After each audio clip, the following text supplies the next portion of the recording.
Here is another way how to fix that hole without stitching it, without any sewing. It's a quick fix.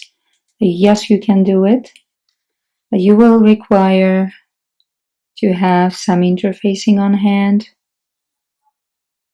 with some glue on one side, and that glue has to be applied between the hole and that interfacing. You have to put the smooth side down and make sure the glue will stick to the wrong side of the t-shirt. So the inner side of the t-shirt should go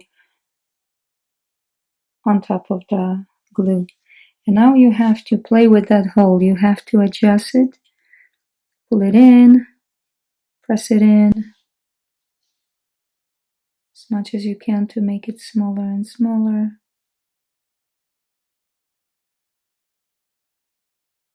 Play with it until you're happy with the minimum. And now what you're gonna do, you need your iron. You have to press that thing.